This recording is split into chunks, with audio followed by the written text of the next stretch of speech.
계속 이 욥기서를 우리가 가지고 은혜와 진리를 나누고 있는데요. 이 욥이 그 마귀의 시기와 질투로 인해서 갑자기 엄청난 고난을 당하고 있으니까 그 주변에 있던 친구들이 위로한답시고 와가지고 이제 욥에게 여러 가지 말을 하는데 욥에게는 하나도 위로가 되지 않는 쓸데없는 말만 자꾸 늘어놓는 거지요. 그래서 오늘 22장부터는 이제 그 엘리바스, 빌닷, 소발 이 세 사람이 이제 한 번 다 이제 바톤 타치하면서 욥을 괴롭히고, 또 두 번째 또 바톤 타치하면서 괴롭히고, 세 번째 이제 다시 순서가 돌아왔어요. 그래서 이제 엘리바스부터 나서 가지고 다시 또 이 욥을 이렇게 몰아세우면서 힘들게 하는 이런 모습이 기록되어 있습니다. 22장 1절을 보겠습니다. 대만 사람 엘리바스가 대답하여 이르되 사람이 어찌 하나님께 유익하게 하겠느냐, 지혜로운 자도 자기에게 유익할 따름이니라 그랬죠. 그러니까 이제 지금까지 그 내용을 이렇게 요약해 보면은 이 세 명의 친구들이 하는 얘기는 공통적으로 네가 뭔가 하나님 앞에 죄를 지은 것이 있기 때문에 하나님에게 그 죄값을 지금 물어서 네가 고난을 당하는 거야, 이런 얘기죠. 하나님이 까닭 없이 너에게 이런 고난을 주겠느냐 말이에요. 원인이 있기 때문에 이 결과가 있는 것이고, 뭔가 네가 죄를 지은 것이 있지만은 너는 생각하지 못할 뿐이지 네가 지은 죄가 있다는 거예요. 그렇기 때문에 하나님이 지금 너에게 이런 고난을 주시는 거다. 너 잘 생각해 봐라. 이런 얘기입니다. 그러니까 이 고난의 모든 책임이 욥에게 있다는 거예요. 그러면서 이제 욥을 몰아세우는데, 욥은 자신을 아무리 돌아봐도 자기가 하나님 앞에 의롭게 살았으면 살았지 하나님 앞에 숨긴 죄가 없거든요. 그래서 이제 욥의 말은 자기가 억울하다는 거예요.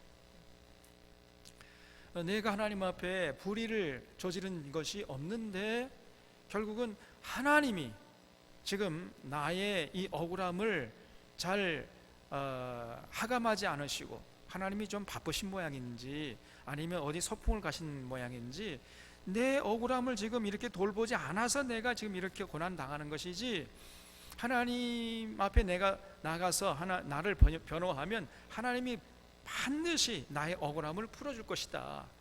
그래서 내가 지금 죄가 있어서 죄값을 치르는 차원에서 고난 당하는 것이 아니고, 하나님이 뭔가 지금 나를 잘 돌보지 않아서 나의 이 아픔과 고난과 이 억울함을 잘 돌아보지 않아서 지금 내가 이런 고난을 계속 당하고 있는 것이다. 이런 식으로 지금 항변한 거예요. 그러니까 사실 이 욥의 말을 가만히 들어보면은 자기는 아무런 잘못이나 허물이 없다는 거지요. 근데 사실 또 그랬으니까요. 그것이 사실이잖아요. 그러니까 그러면 이제 결국은 그 책임이 누구에게느냐? 그러면 왜 이 고난이 왔느냐? 이 고난 어디서 왔느냐? 그러니까 욥이 아무런 죄가 없어도 이 세상 살다 보면은 고난을 당할 수 있다라고 하면 정답이었는데, 이제 그런 믿음까지는 아직 성장하지 못했기 때문에 나는 잘못이 없고, 그런데 고난은 오고, 그러니까 결국은 이제 그 책임을 하나님께 자꾸 돌리려고 하면서, 하나님도 물론 악인은 벌하시고 의인은 복을 주시는 그런 분이시지만은, 그러나 지금 나의 경우와는 좀 다르다는, 나의 경우는 다르다는 거예요. 하나님이 내 의로움을 잘 지금 몰라서, 그걸 주목하지 않아서 지금 이렇게 내게 어려움이 온 것이다, 이런 식으로 얘기를 했던 거예요. 그러니까 책임이 하나님께 있다는 얘기죠, 결국은. 그러니까 이런 얘기를 들으면서 이제 이 세 명의 친구들이 또 그냥 막 울금불금 해대는 겁니다. 그러면서 이제 이 엘리바스가 또 세 번째 이제 또 욥에게 하는 얘기인데, 사람이 어찌 하나님께 유익하게 하겠느냐 그랬죠. 지혜로운 자도 자기에게 유익할 따름이니라 그랬습니다. 그래서 아무리 사람이 의롭게 살아도 뭐 하나님에게 뭐 도움이 되는 거 없고 하나님께 유익되는 거 별로 없어. 자기에게 유익할 뿐이지 뭐 이런 식으로 얘기를 하는 거죠. 그래서 네가 의로운들 전능자에게 무슨 기쁨이 있겠으며 네 행위가 온전한들 그에게 무슨 이익이 되겠느냐. 이 말은 어느 정도 맞는 말이죠. 뭐 우리가 이 땅에 사는 동안에 뭐 의롭게 살아간들 하나님에게 별 유익이 있는 건 아니에요. 여러분, 우리가 유익하게 살아갈, 하나님께서 우리를 이렇게 은혜와 진리 가운데 살라고 이게 욕을 하시는 것은 하나님 좋자고 하는 것입니까? 우리 좋으라고 하는 것입니까? 우리 좋으라 하는 거, 우리 좋으라고. 제가 늘 말씀드리잖아요. 하나님의 율법을 요구하시는 그 근본 목적은 하나님을 위한 것이 아니라 우리를 위한 것이다. 우리가 이 땅에서는 의롭게 살려고 애쓰는 것은 하나님을 위한 것이 아니라 우리를 위한 것이라는 것을 언제나 잊지 말아야 돼요. 그러니까 하나님 좋으라고 하는 것이 아니라 우리 좋으라고 하는 것이다. 그래서 뭐 우리가 의롭게 살아가면 우리에게 좋은 것이지 하나님에게는 뭐 그렇게 큰 유익도 있는 게 아니고 뭐 그 의로운들 전능자에게 무슨 기쁨이 있겠느냐, 그 말은 일리가 있는 말이에요 사실은. 그러나 여러분, 이 말은 또 반쪽 진리예요. 우리가 이 땅에 사는 동안 의롭게 사는 것은 우리를 위한 것이죠. 그 말은 맞죠. 근데 우리가 의롭게 살아가게 되면 반드시 우리는 행복하게 되죠. 참 은혜와 평강 가운데서 참 자유함을 만끽하면서 살게 됩니다. 그러면 그런 모습을 보시면서 하나님이 기뻐하세요? 기뻐하지 않으세요? 기뻐하시는 거죠. 우리가 이 땅에서 의롭게 살아서 정말 아름답게 행복하게 살아간 모습을 보시면서 우리 하나님이 기뻐하시는 것입니다. 하나님이 직접적인 유익은 없지만은 간접적으로 하나님이 기뻐하시는 거예요. 그래서 이 말은 맞기도 하면서 틀리기도 하는 얘기예요. 그러니까 이 엘리바스라는 사람은 하나만 알고 둘은 몰라요. 이 사람이 너무 그저 단순 논리로 그렇게 지금 생각하면서 자기의 생각이 절대 진리인 줄 알고 자꾸 욥을 몰아세우는 것입니다.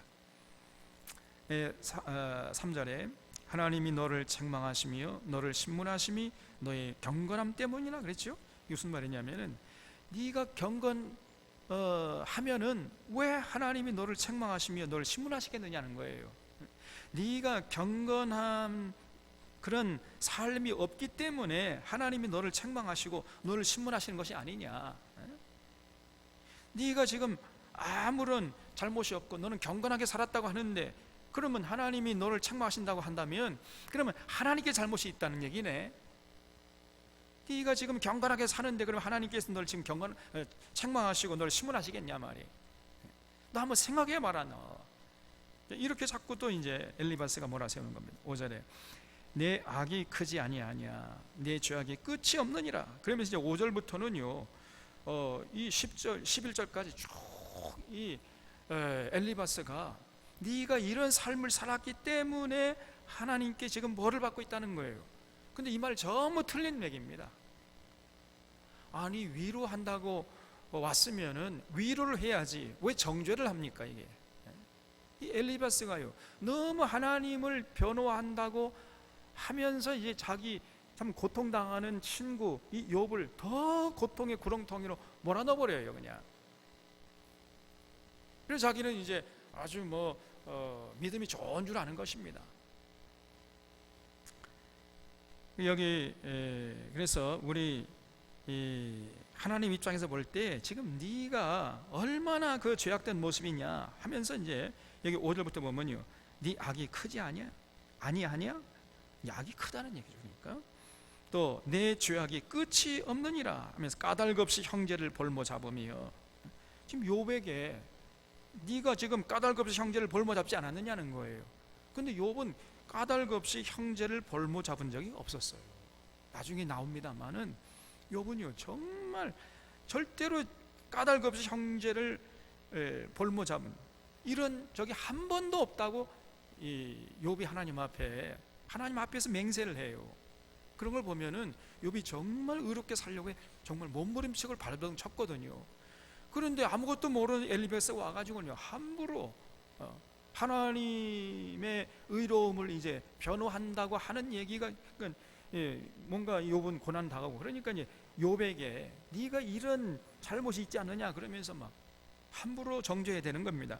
까닭 없이 형제를 볼모 잡으며 헐벗은 자의 의복을 벗기며 네가 그러지 않았냐, 너 헐벗은 자의 의복을 벗겼지, 너 이실직고 이놈아, 뭐 그러면서 몰아세워요. 목마른 자에게 물을 마시게 하지 않았고 줄인 자에게 음식을 주지 아니했구나. 근데 욥은요 목마른 자에게 물을 마시게 했고 줄인 자에게 음식을 줬어요. 욥이 그렇게 나중에 고백합니다. 내가 하나님 앞에서 이 모든 일들 하나도 빈틈없이 전부 지켰다는 거예요. 그런데 엘리바스는 이 욥의 삶을 구체적으로 알지도 못하면서 그냥 함부로 이렇게 정죄를 해야 되는 겁니다. 권세 있는 자는 토지를 얻고 존귀한 자는 거기에서 사는구나. 이게 무슨 말이냐면 너는 권세를 이용해서 토지를 얻었고 지위를 이용해 가지고 거들먹거리고 살지 않았느냐, 이런 뜻이에요 이게. 그래서 여러분, 제가 이 욥기를 볼 때는 다른 번역본과 같이 이렇게 놓고 대조해 가면서 읽어야 된다 그랬지요. 근데 너무 이게 욥기가 사실은 굉장한 시적으로 이렇게 표현되어 있습니다.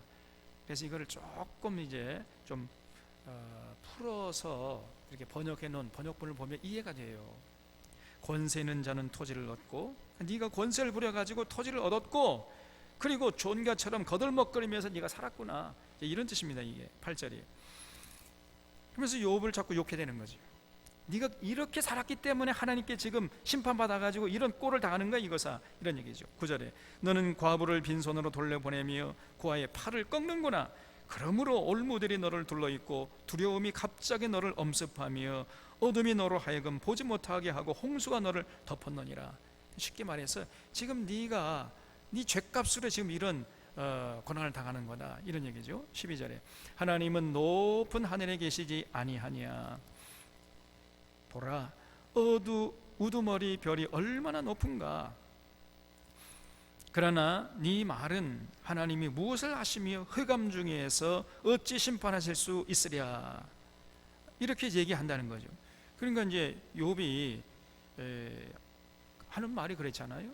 하나님이 너무 높이 계시기 때문에, 아니면 하나님이 너무 바쁘시거나 아니면 하나님이 너무 피곤해서 주무시고 계시거나, 어쨌든 그래서 지금 하나님이 내가 의롭게 살아감에도 불구하고 내 의로움을 지금 잘 모르시고, 그리고 내 억울함을 지금 잘 주목하지 않아서 내가 지금 이렇게 어려움을 계속 당하는 것이지, 하나님이 만약에 내 억울함을 주목하시면은 당장 내 억울함을 풀어주실 것이다, 이런 얘기잖아요. 그러니까 지금 이 엘리바스가 그 욥의 말을 받아가지고 네가 하는 말이 하나님이 무엇을 아시고 흑암 중에서 어찌 심판할 수 있냐, 이렇게 말을 하는데 하나님에게 문제가 있는 것이 아니라는 거예요. 이 엘리바스 얘기는 빽빽한 구름이 그를 가린즉 그가 보지 못하시고 둥근 하늘을 거니실 뿐이라. 이제 이건 욥이 말인데 욥의 말을 인용하면서 그러면 지금 하나님에게 문제가 있다는 얘기네, 네 말인즉슨, 좀 이렇게 지금 따지는 거죠. 이게 이해가 되죠? 흐름이. 15절에 네가 악인이 밟던 옛적 길을 지키려느냐. 그러면서 너도 꼭 옛날에 그 악인들의 그 전철을 밟고 있구나. 그러면서 이제 또 막 몰아세워요. 그들은 때가 이르기 전에 끊겨 버렸고 그들의 터는 강물로 말미암아 함몰되었느니라. 그들이 하나님께 말하기를 우리를 떠나소서 하며 또 말하기를 전능자가 우리를 위하여 무엇을 하실 수 있으랴 하였으나 하나님이 좋은 것으로 그들의 집에 채우셨느니라. 뭐 하나님 상대받자 아무런 쓸데없고 하나님이 뭐 생기도 없고 뭐 능력도 없어가지고 우리에게 복도 못 주고 심판도 못하는 이런 분이야, 뭐 이렇게 말하는데 너도 지금 똑같이 말을 하네, 이렇게 지금 몰아세우는 거죠. 19절에 의인은 보고 기뻐하고 죄 없는 자는 그들을 비웃기를. 우리의 원수가 망하였고 그들의 남은 것을 불이 삼켰느니라 하리라. 너는 하나님과 화목하고 평안하라.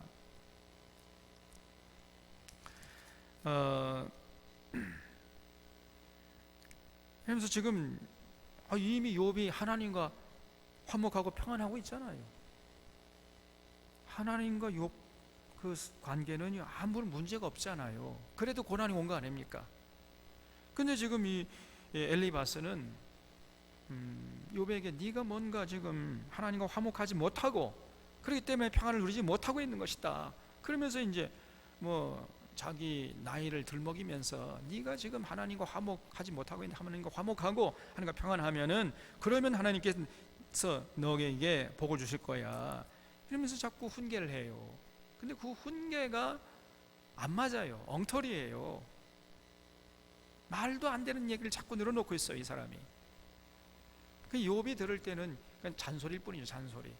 아무런 쓸데없는 얘기입니다. 그 정도 수준은 욥도 이미 다 도달해 있는 상태예요.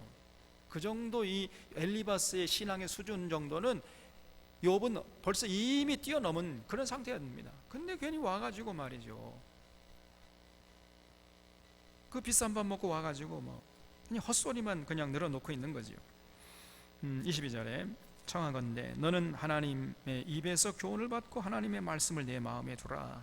이미 하고 있는 얘기입니다. 네가 만일 전능자에게로 돌아가면 네가 지음을 받을 것이며 또 내 장막에서 불의를 멀리하리라. 이미 이 욥은 하나님께로 돌아갔어요.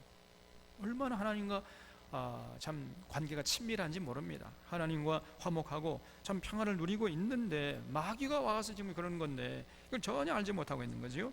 내 보화를 티끌로 여기고, 이미 보화를 티끌로 여기는 사람이 이 욥은 오빌의 금을 계곡의 돌로 여기라. 쓸데없는 얘기입니다. 이게 진짜로. 욥은 이미 그렇게 하고 있는데 뭐. 오빌의 금이라는 것은 당시에 그 오빌이라는 것은 금을 상징하는 단어이기도 했고, 왜냐하면 오빌이라는 곳에 금이 너무 많이 나온, 세계에서 최고의 귀한 금이 나오는, 금을 생산해내는 곳이 오빌이라고 그래요. 오빌. 그 장소는 어딘가 여러 가지 학자들마다 뭐 설왕설래하기 때문에 정확하게 어딘지 잘 모르겠지만은 어쨌든 이 오빌의 금을 계곡의 돌로 여기라. 그러니까 뭐 우리 누가 그랬습니까? 최영 장군이 금덩이를 돌보듯이 하라, 그런 얘기죠. 이미 욥은요 금덩이를 돌보지 않은 거예요. 그러고 있었어요. 그렇게 삶을 살았던 겁니다, 이 욥은. 그러니까 24절 말씀은 괜히 쓸데없는 얘기죠. 25절에 그리하면 전능자가 내 보화가 되시며 내게 고귀한 은이 되시리니 이에 네가 전능자를 기뻐하여 하나님께로 얼굴을 들 것이라. 그러니까 욥이 가만히 들을 때는요 가짜는 얘기죠. 이미 자기가 다 그걸 알고 그렇게 하고 있는데 와가지고 뭐 한다는 얘기는 자기보다 훨씬 수준이 낮은 삶을 지금 자꾸 하라고 하니까 기가 막힌 거예요. 27절에 너는 그에게 기도하겠고 그는 들으실 것이며 너의 소원을 내가 갚으리라. 네가 무엇을 결정하면 이루어질 것이요 내 길에 빛이 비치리라. 네가 정말 하나님께 돌아가서 다 회개하고 자복하고 하나님과 관계를 회복하면 하나님께서 네가 기도하는 무엇이든지 다 이루어질 것이고 하나님께서 너의 길을 빛나게 해줄 것이다. 하나만 한 얘기입니다. 그러니까 이거는 일반론은 맞는 얘기예요. 맞는 얘기지만은 그러나 욥에게는 맞지 않는 얘기입니다. 29절에 사람들이 너를 낮추거든 너는 교만했노라고 말하라. 그러니까 네가 사람들에게 뭔가 이렇게 지적을 받으면은 내 잘못 때문이야, 나 때문이야, 내가 교만했어, 이렇게 그 잘못을 시인하라는 거예요. 지금 근데 네가 지금 그걸 시인하지 않고 있지 않느냐 말이에요. 너 지금 네가 교만한 거야 이놈아. 그러면서 자꾸 또 몰아세워요. 사람들이 너를 낮추거든 너는 교만했노라고 말하라. 욥이 들어올 때는요, 자기가 교만한 것을 지금 시인하라고는 했는데, 자기가 이제 교만했는지 지금 돌아봐 할 거 아니에요. 자기가 교만해야 내가 교만했노라고 얘기할 건 아닙니까? 근데 아무리 돌아봐도 자기는 교만한 적이 없어요. 그러니까 이게 참 이 세상 말로 말하면 미치고 팔짝뛸 노릇이야. 그냥 나는 교만한 적이 없는데 자꾸 와가지고 네가 교만했어, 그래서 사람들이 너를 낮추면 넌 교만했다고 말해 빨리. 이렇게 자꾸 윽박지르니까 교만했다고 말을 하고 싶은데 내가 교만했어야 말이죠. 그 욥이 너무 억울하지 않습니까? 지금 자기는 교만한 적이 없는데, 그래 자꾸 교만했노라고 말하라고 지금 윽박질러요. 하나님은 겸손한 자를 구원하시리라. 참 말은 근사하지만은 욥에게는 맞지 않는 말이었습니다. 30절, 죄 없는 자가 아니라도 건지시리니 내 손이 깨끗함으로 말미암아 건지심을 받으리라. 만약에 네가 정말 그렇게 네 죄를 인정하고 시인하고 회개하고 하나님께 돌아가서 내가 교만했습니다 라고 말하게 되면은 하나님이 아무리 네가 죄를 많이 지었다 할지라도 죄 없는 것처럼 너를 건져 주실 거야. 네 손이 깨끗함으로 말하면 너 건지심을 받을 거야. 이렇게 이제 얘기한 거죠. 그래서 22장 1절부터 30절까지 이 엘리바스가 이렇게 길게 말을 했지만은 욥에게는요 단 한마디도 맞지 않은 말이었습니다. 그래 그 말을 들으면서 욥은 들으면 들을수록 더 고통스러운 거예요.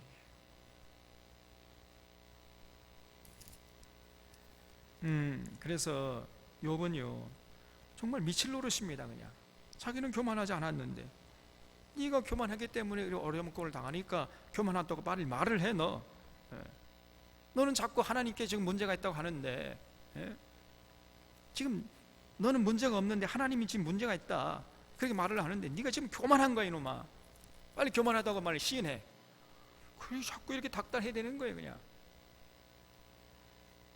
그러니까요 욥이 이제 듣다 해가지고 이제 대답합니다. 23장 1절에 욥이 대답하여 이르되 오늘도 내게 반항하는 마음과 근심이 있나니. 그러니까 엘리바스의 말을 들으면요 막 반항하고 싶은 이 마음이 굴뚝처럼 막 일어나는 거예요. 이게 왜냐하면 자기에게 맞지 않는 말을 지금 자꾸만 막 들이대면서 윽박지르니까요 반항하는 마음이 생기지 않겠습니까? 그리고 근심이 있나니 내가 받는 재앙이 탄식보다 무거움이라 그랬죠. 그래서 아무리 자기를 돌아봐도 친구들이 지적하는 죄가 자기가 없어요. 그런데 뭐 말로 할 수 있는 권한은 자꾸 지속되고 그런 탄식을 하고 탄식을 해도 그 탄식보다 자기가 당하는 재앙이 더 무겁다는 거예요. 그럴 정도로 이 욥이 고통스러워했는데 그런 욥의 고통을 전혀 공감하지 못하고 자꾸만 욥을 더 고통스럽게 하는 거예요. 이 세 명의 친구들이. 네, 이런 사람들이 많아요. 전혀 공감 지수가 높지 못해가지고 함부로 말을 해댑니다. 그냥 함부로 판단하고 함부로 정죄하고 그 자기의 이 조그마한 이 지식을 가지고 자기 조그마한 경험을 가지고 그래서 상대방을 함부로 그냥 들이대면서 재단해버리고 이렇게 해가지고 더 이웃을 고통스럽게 하는 이런 사람들이 많아요. 정말 조심해야 됩니다.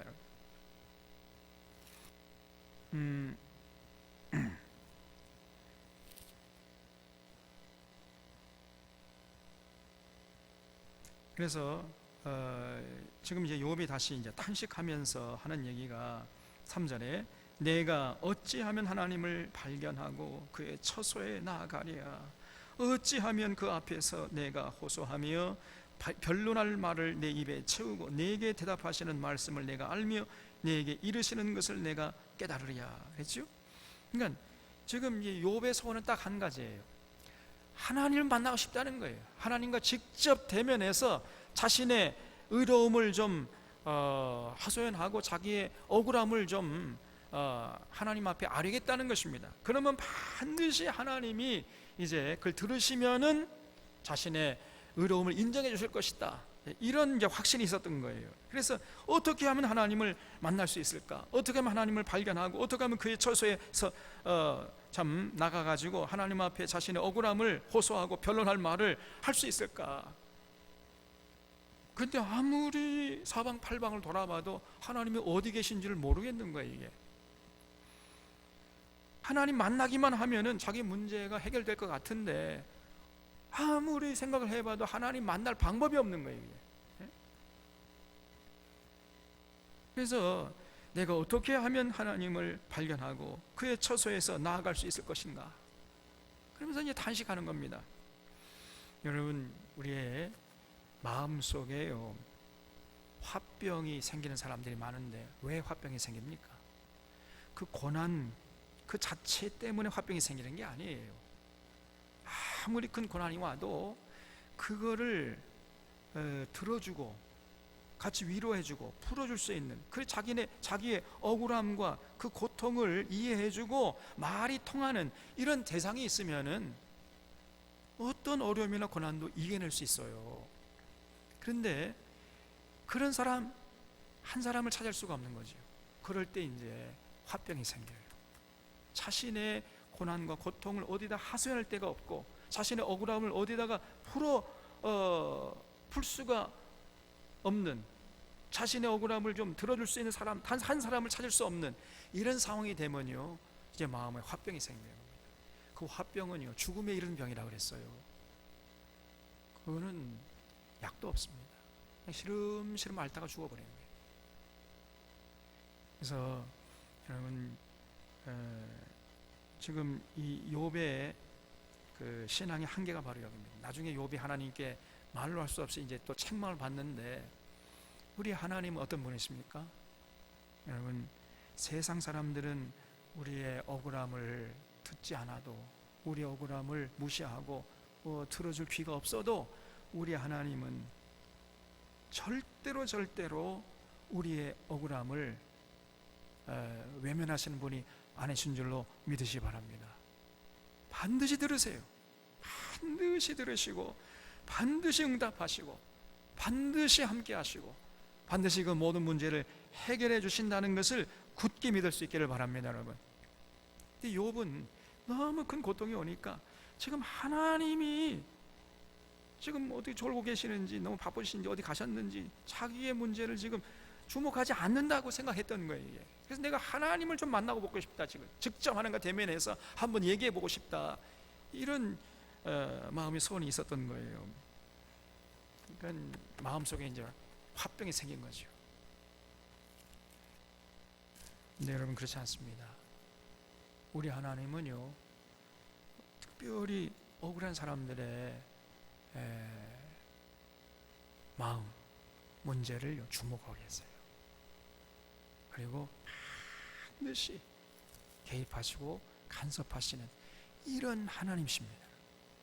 이런 하나님을 여러분 추호도 어떤 경우에 있다 할지라도 의심하지 않을 수 있기를 주님의 이름으로 부탁드립니다. 여러분, 6절에 그가 큰 권능을 가지시고 나와 더불어 다투시겠느냐? 아니로다. 그래서 자기 억울함을 얘기하면은 하나님이 너희들처럼 나와 다투질 않고 반드시 내 생각을 들어주시고 나의 억울함을 풀어주실 것이다, 이런 얘기예요. 도리어 내 말을 들으시리라. 거기서는 정직한 자가 그와 변론할 수 있은즉 내가 심판자에게서 영원히 벗어나리라. 그런데 내가 앞으로 가도 그가 아니 계시고 뒤로 가도 보이지 아니하며 그가 왼쪽에서 일하시나 내가 만날 수 없고 그가 오른쪽으로 돌이키시나 배울 수가 없구나. 그러니까 이제 욥의 탄식은 뭐냐면은 하나님께 나가기만 하면은 문제가 해결되겠는데, 하나님이 자신의 억울함을 주목하시기만 하면 자신의 문제를 해결해 주실 것이라고 믿고 있는데, 문제는요, 도대체 하나님이 어디 계신지 알 수가 없고 만날 수가 없다는 거예요, 도대체가. 근데 이것이 이제 욥의 잘못이에요. 이게 치명적인 욥의 실수입니다. 여러분, 그렇지 않아요? 우리가요, 특별히 억울한 하나님의 백성들은 하나님의 이름을 부르자마자 하나님이 달려오십니다. 그거 믿으시기 바랍니다. 우리 하나님은 우리가 왼쪽으로 가도 왼쪽으로 오시고, 오른쪽으로 가면 오른쪽으로 오시고, 위로 올라면 위로 오시고, 저 밑으로 가면 밑으로 오시고, 우리와 함께 하시는 임마누엘 하나님이신 줄로 믿으시기 바랍니다. 하나님의 선하심과 인자하심으로 정녕 우리를 따라오세요, 여러분. 그런 분이 우리 하나님이세요. 어딜 가야 만날 수 있는 분이 아니라 오히려 하나님은 하나님의 뜻을 받들고 하나님 사랑하고 하나님의 영광을 위해서 살고자 하는 그런 자들은요, 어딜 가든지 하나님이 하나님의 선하심과 인자하심을 따라가시는 하나님이십니다. 그래서 그에게 어떤 고난이 와도 이겨내게 해주시고, 그리고 그 억울함을 풀어주시는 하나님, 그런 하나님이신 줄로 믿으시기 바랍니다. 10절에 그러나 내가 가는 길을 그가 아시나니 그가 나를 단련하신 후에는 내가 순금같이 되어 나오리라 그랬죠. 그래서 언젠가 하나님이 나를 만나주시면 내가 이제 그 모든 고난을 이겨내고 순금같이 되어 나갈 것이다. 이런, 그러니까 하나님을 만나고 싶다는 거야. 하나님을 만나지 못하기 때문에 지금 이런 고난이 있는 것이, 내가 지금 죄를 범해서 이런 고난이 있는 것이 아니다, 이런 얘기죠. 11절 내 발이 그의 걸음을 바로 따랐으며 내가 그의 길을 지켜 치우치지 아니하였고 내가 그의 입술의 명령을 어기지 아니하였고 정한 음식보다 그의 입의 말씀을 귀히 여겼도다. 사실 그렇거든요. 욥은 그 뭐 맛있는 음식보다도 하나님의 말씀을 더 귀히 여긴 사람이에요, 정말로. 세상 부귀영화 그것보다도 하나님의 진리의 말씀을 더 소중히 여기고 그것을 따랐던 사람인데, 함부로 이 욥의 친구들 와가지고요 욥을 폄훼하는 거죠.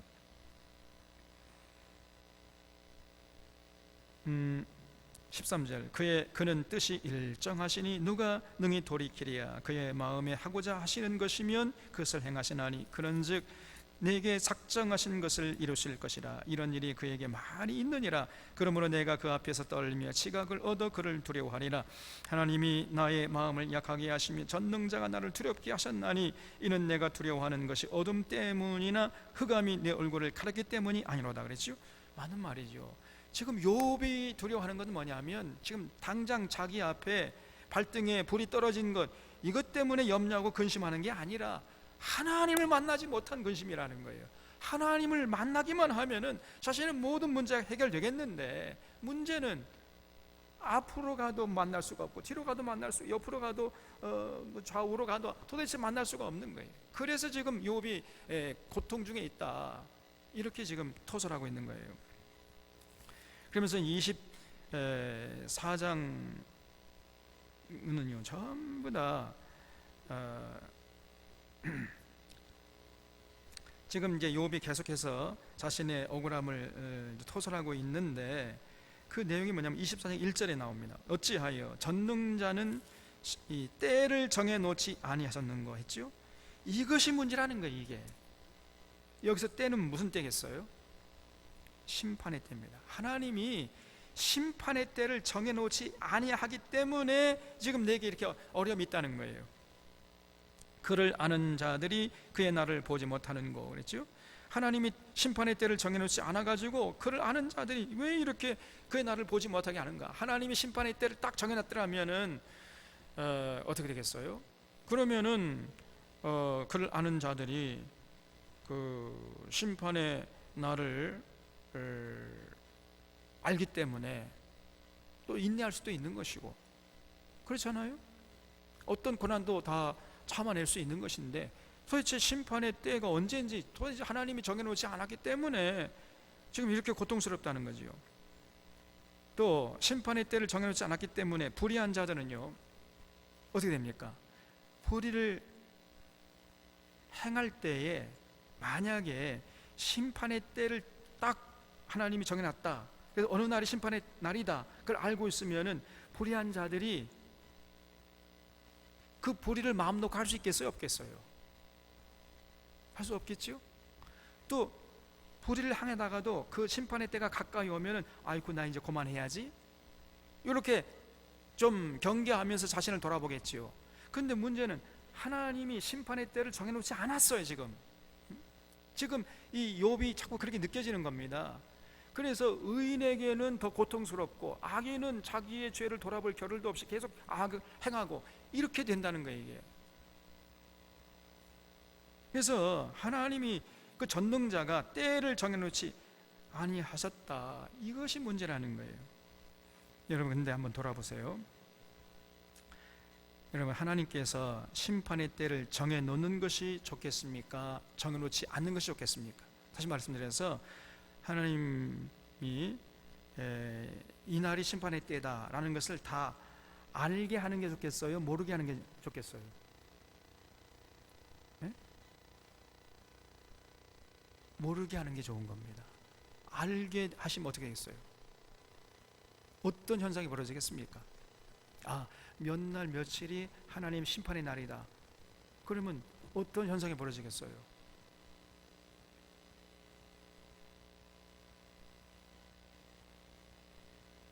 그 날을 알기 때문에 그 바로 전날까지는 막 모든 악한 짓을 할 거 아닙니까? 예?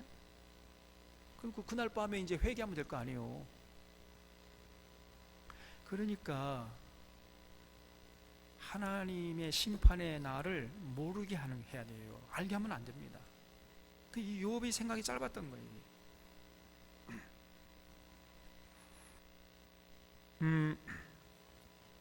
그래서 여기 2절에 어떤 사람은 땅의 경계표를 옮기며, 그걸 줄쳐보세요. 땅의 경계표를 옮기며. 여러분, 우리 하나님은요, 땅의 경계표를 옮기지 말라, 그걸 성경에서 몇 번 말씀하십니다. 이 경계표가 뭐죠? 자신의 삶의 구역이에요.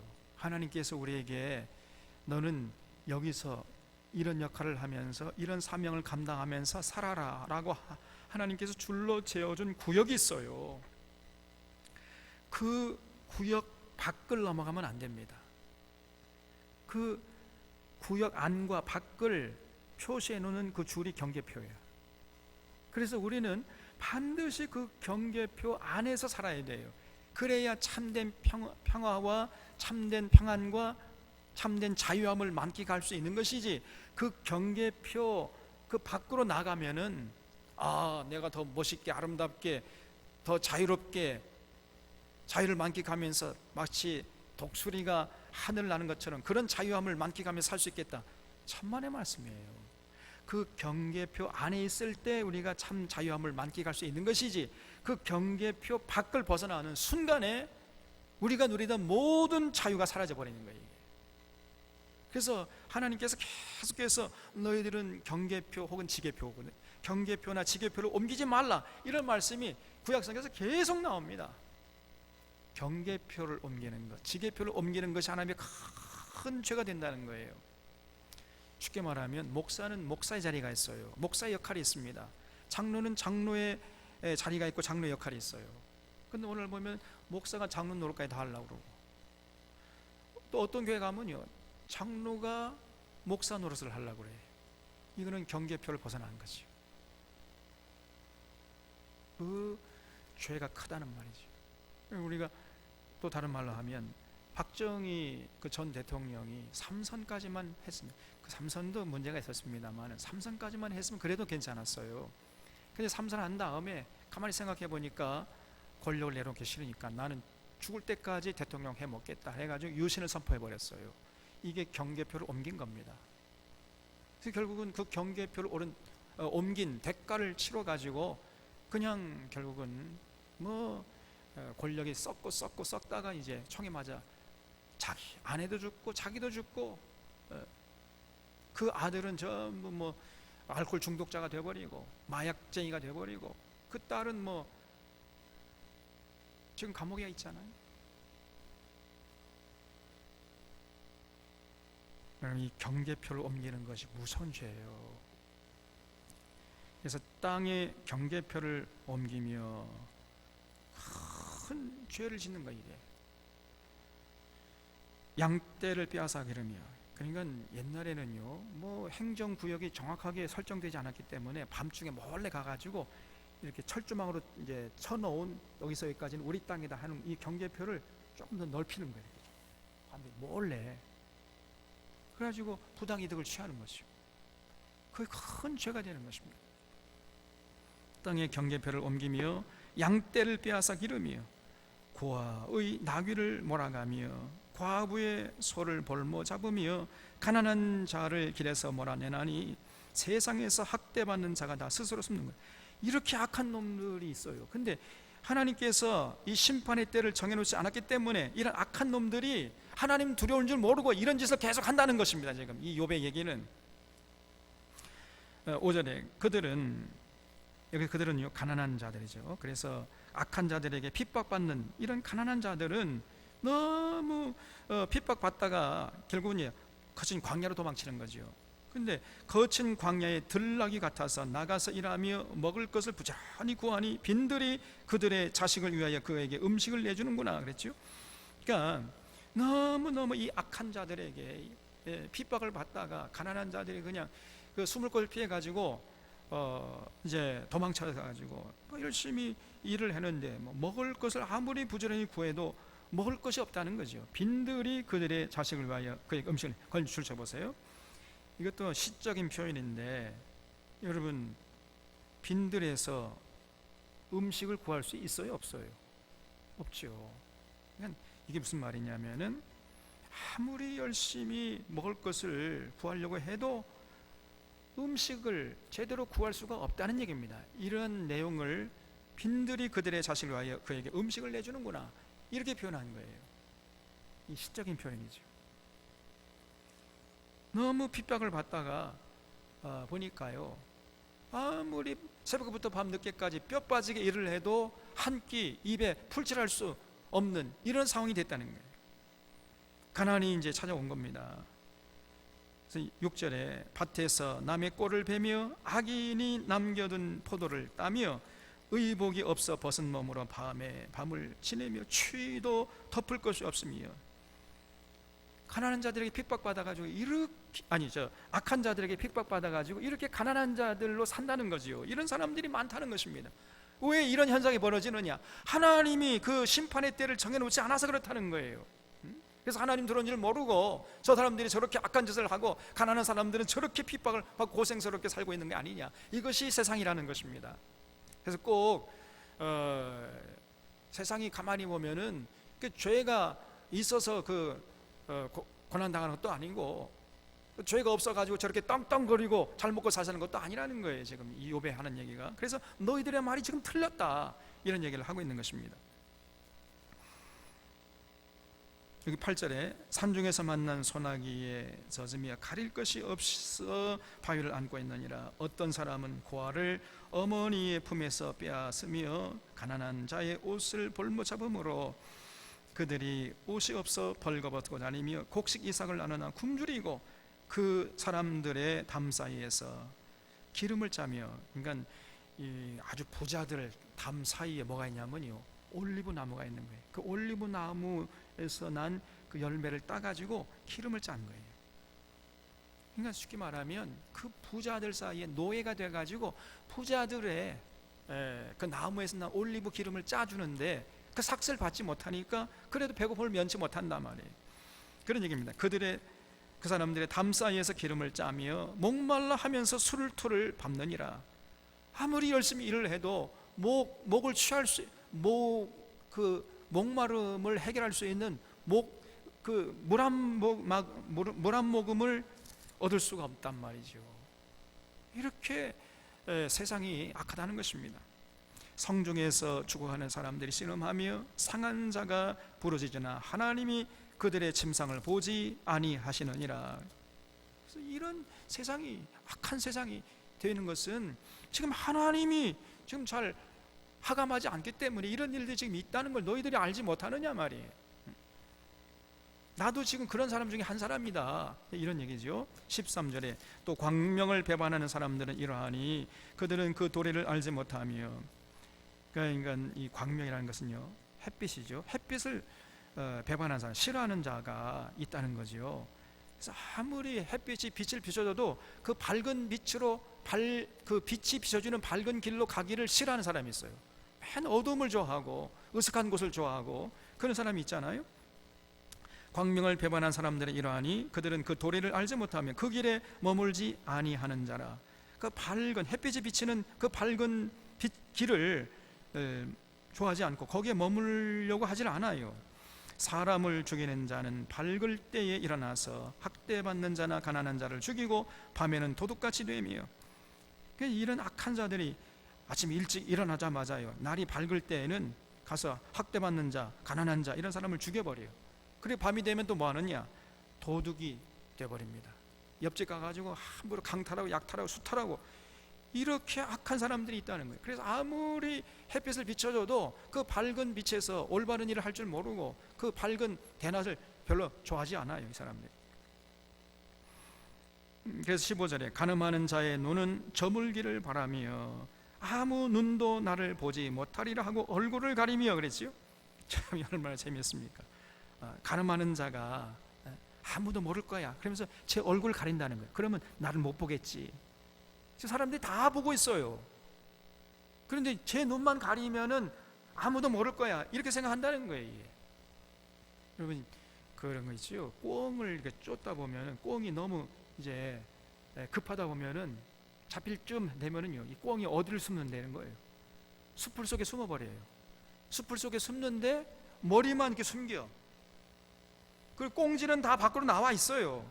그래서 사람들이 지금 저 꿩이 숨어 있구나 다 알 수 있는데 이 꿩은 내가 이제 머리를 숨겼으니까 사람들이 나를 못 보겠지 이렇게 생각하는 거예요.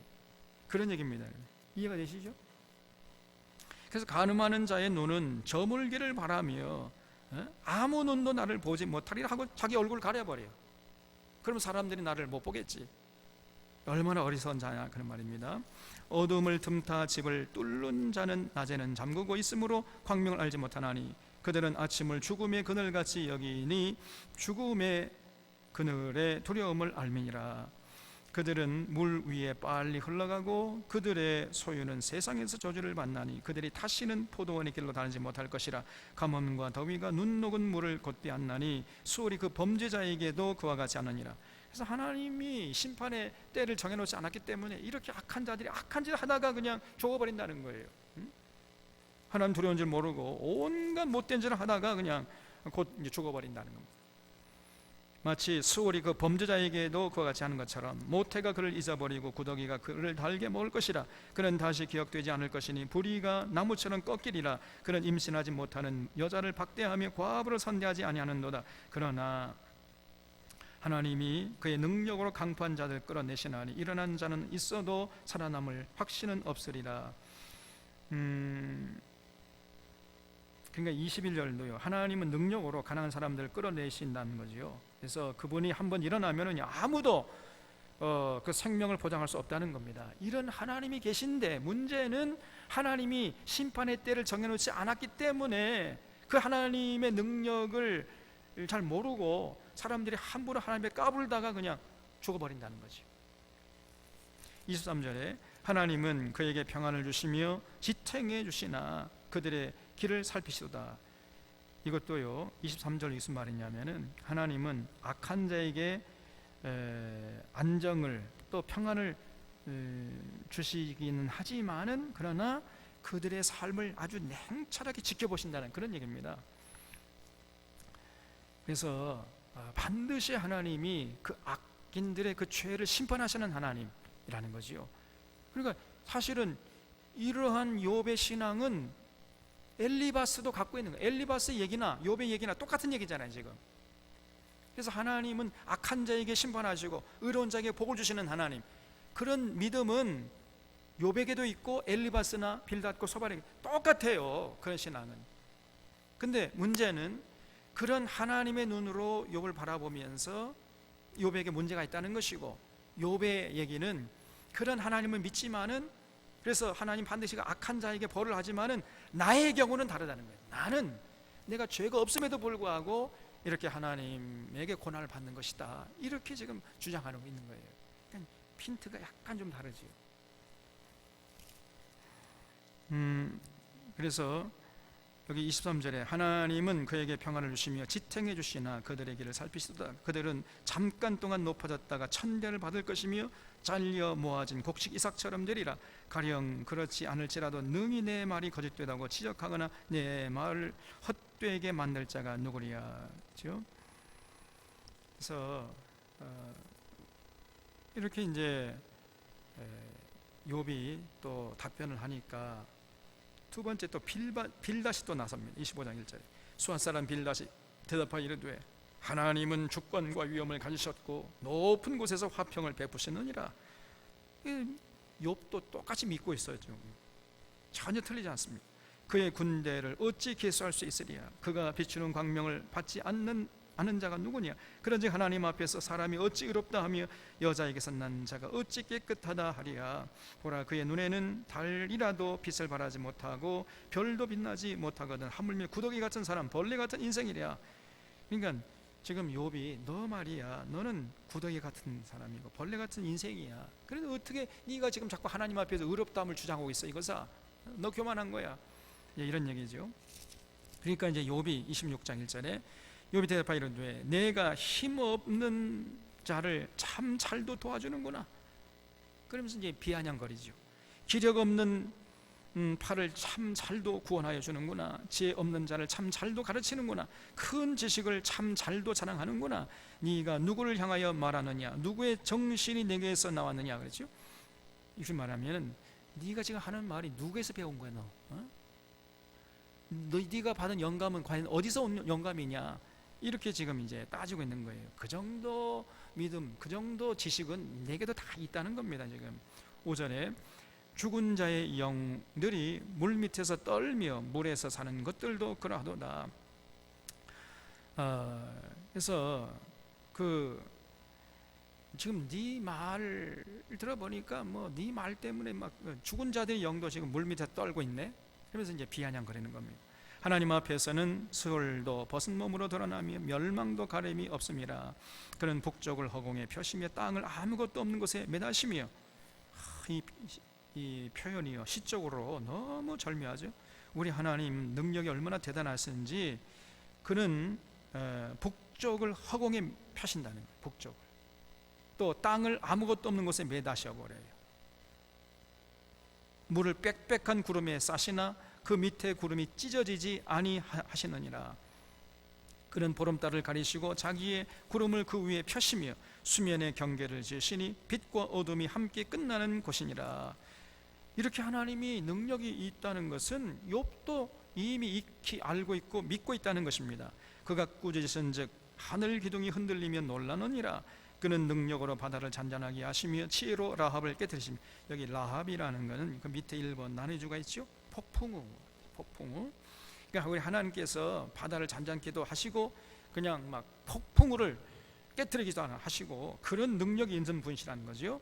그의 입김으로 하늘을 맑게 하시고 손으로 날렵한 뱀을 무찌르시나니 보라, 이런 것들은 그의 행사의 단편일 뿐이요 우리가 그에게서 들은 것도 속삭이는 소리일 뿐이니 그의 큰 능력이 우레소리를 누가 능히 헤아리랴. 그래서 이 빌닷이 하나님의 위대하심을 얘기하니까 너 그거 어디서 누구한테 배운 거야? 하면서 그냥 욥은요 빌닷이 믿고 있는 하나님보다 더 위대하신 하나님을 소개하고 있잖아요. 그래서 지금 가만히 이 욥과 세 친구들과의 대화를 살펴보면은 뭔가 이 초점이 안 맞아요. 그렇죠? 욥의 신앙이나 세 친구의 신앙이나 거의 비슷비슷해요. 이제 문제는 하나님이 완전하시기 때문에 지금 네가 잘못하고 있는 것은 네가 뭔가 죄가 있다는 것을 분명히 드러내는 증거다 하는 얘기고, 욥은 거기에 반해서 물론 하나님도 완전하시지만은 나도 의롭다는 거예요. 그러면 왜 고난이 왔느냐? 그거는 하나님이 완전하시지만은 내 억울함을 지금 잘 관심 있게 보지 않았기 때문에 그런 것이다. 이런 게 이제 그것이 조금 다를 뿐이에요. 얘기가 다 지금 돌고 도는 얘기입니다. 지금 이게 이런 걸 가지고 자꾸 갑론을박하고 있는데 하나님 입장에서 볼 때는요, 이 도토리 키재기야 이게. 쉽게 말하면 아마추어가 아마추어들끼리, 전문가 입장에서 볼 때에는 아마추어들끼리 지들이 서로 맞다고 지금 우기고 주장하는 것입니다. 그러면서 서로 비난하고 싸우고 있는 그런 형국이에요. 이게 전문가가 들어보면은 별로 전문성도 없는 얘기를 가지고 둘이서 그냥 서로 티격태격 지금 싸우고 다투고 있는 이런 형국이란 말이죠. 그래서 나중에 하나님께서 이제 38장부터 이제 개입하셔가지고 욥도 책망하시고 이 세 친구들도 책망하시는 이런 모습을 볼 수가 있는데, 그래서 우리도요 이 땅에 사는 동안에 언제나 조심할 것이 그 자기 주장을 강하게 이렇게 얘기하는 거, 이건 정말 조심하셔야 돼요. 나는 이게 분명히 맞다고 생각해가지고 강하게 주장하는데 나중에 돌아보면 틀릴 수가 있거든요. 자기 주장이 틀리는데 자기는 맞다고 확신에 차가지고 주장하면 어떻게 되는 거예요 이게? 지금 우리 한국교회가 꼭 이런 형편입니다. 지금 수많은 교회 목회자들이 지금 막 입이 이만큼 나왔어요. 그래가지고 한다는 얘기가 가만히 들어보면요, 지금 저 문재인 정부가 이제는 뭐 이렇게 우리나라를 이 자유 대한민국을 저 이 북쪽 김정이 갖다 바치려고 하고 뭐 사회주의 정책을 온갖 펴고 있다가 이제는 교회를 핍박하고 있다. 그래서 종교 탄압하고 있다. 그래가지고 교회에다가 뭐 현장 예배 드리지 못하게 지금 박해하고 있고 핍박하고 있으니까 우리가 일어나서 저항해야 된다, 막 이런 식의 얘기를 하는 목회자들이 많아요. 어젠가는 제가 보니까 어떤 신학교 다니는 젊은 신학생인데 막 입에 거품을 물고 자기가 동영상을 만들어가지고 찍어가지고 이 동영상 올렸더라고요. 근데 그 조회수를 보니까 한 10만 조회수가 넘어버렸어요. 근데 문제는 그 동영상을 보고 우리 동기들 카톡에 어느 동기가 야 진짜 참 이 젊은이가 멋진 젊은이고 정말 시원하게 얘기 잘한다 하면서 동기 카톡에다 또 올렸더라고. 내가 그걸 보고요, 야 이 진짜 이거 한국교회가 암담하다. 여러분, 지금 문재인 정부가 우리 한국교회를 향해서 종교 탄압하고 있습니까? 종교 탄압하고 있다면 우리가 진짜 목숨 걸고 싸워야죠. 그런데 현장 예배 좀 자제해달라 하는 게 종교 탄압이에요, 그게? 그래서 그 젊은 친구 제가 동영상을 보니까요, 어느 신학교 다니는지 몰라도 막 입에 컵을 물고 헌법을 그냥 들이대고 그 다음에 뭐 질병관리본부에서 뭐 전염병 관리법 이런 거 다 들이대면서 막 입에 컵을 물고 우리가 목숨을 걸고 현장 예배, 교회가 존재하는 이유는 예배 때문에 있는 거 아니냐, 여기 예배 못 드리면 우리 죽는 것이다 그러면서 막 입에 컵을 물어요. 완전히 아마추어거든요. 아마추어. 하나 말고 둘은 모르고 하나도 모르는 건 이 친구야. 그러니까 제가 거기다 그렇게 써놨어요. 그냥 하도 그냥 화가 나가지고. 그래서 이 젊은 친구가 얼마나 기백이 가상하고 멋지냐, 참 속이 시원하다 그렇게 써놨길래 제가 전 냄새가 풀풀 난 애송이다, 한국교회 암담하다 그렇게 써놨어요. 너무나 화가 나가지고 젖이나 더 먹고 와야 할 이 애송이가 아직은 정말 겸손하게 자기 생각이 틀릴 수 있다는 것을 열어놓고 겸손하게 배우고 배워야 할 그 나이에 자기가 모든 걸 다 아는 것처럼 확신에 차가지고 동영상을 만들어가지고 뿌리고, 그 말을 듣고 또 거기 영향받는 젊은이가 있다면 얼마나 큰 죄를 범하는 거예요 그게. 그리고 그 젊은이가 만든 그 동영상을 가지고 그걸 또 우리 동기 카톡에 올려가지고 칭찬해주고 있고. 내가 그런 모습을 보면서 야, 이게 오늘날 이 욥기에 나오는 이런 모습들이 이 과거의 문제만 오늘 이 시대 똑같이 이게 여전히 계속되고 있구나, 반복되고 있구나, 그런 것을 느꼈습니다. 여러분, 우리 주변에서도 그런 경험을 많이 해요. 이게 맞지 않는데 자기는 맞는 얘기인 줄 알고 확신에 차가지고 주장하다가 자기 말을 안 들어주면 그냥 딱 그냥 혈기를 부리고 이런 사람들이 있다니까요. 그래서 항상 우리가 경청을 하고 물론 자기 주장 얘기할 수 있어야죠. 그러나 열린 마음을 가지고 내 생각이 틀릴 수 있다는 이런 가능성을 열어놓고 대화에 임해야 돼요. 항상 자기는 맞고 상대방이 틀리고 그래가지고 자기 주장을 그냥 막 조금도 돌아볼 생각 안 하고 자기 주장만 강변하는 이런 사람은 정말 이 못 말릴 사람입니다. 그래서 우리가 이 대화하는 이런 습관, 올바른 습관을 잘 들이는 게 정말 필요한 것이에요. 그 대화의 습관을 어디서 해야 되느냐? 가정에서 해야 돼. 가정에서. 어렸을 때부터 엄마 아빠하고 이 아이들이 모여가지고 일방적으로 가르치고 배우는 이런 것이 아니라, 그래서 제가 하브루트 하라고 그랬잖아요. 가정 예배. 여러분, 우리가 지금 현장 예배 드리지 못하고 있는데 어떤 면에서 보면요, 진정한 예배를 회복할 수 있는 기회라고도 볼 수 있어요. 지금 우리 모두가 사회적인 거리두기 하고 있잖아요.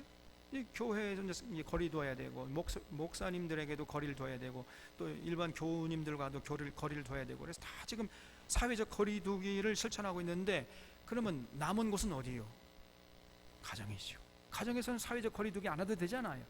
그러니까 이제 가정에 일찍 들어오잖아요. 엄마 아빠가 직장에서 이제 퇴근하면은 어디 갈 곳이 없잖아요. 다 문 닫았는데 뭐 어딜 가 가기는. 그러니까 빨리 집에 와가지고 이제 그동안 등한히 했던 자녀들과 대화하되 하나님 앞에 찬양하고 또 말씀을 가지고 서로 토론하면서 예배 드리는 거예요.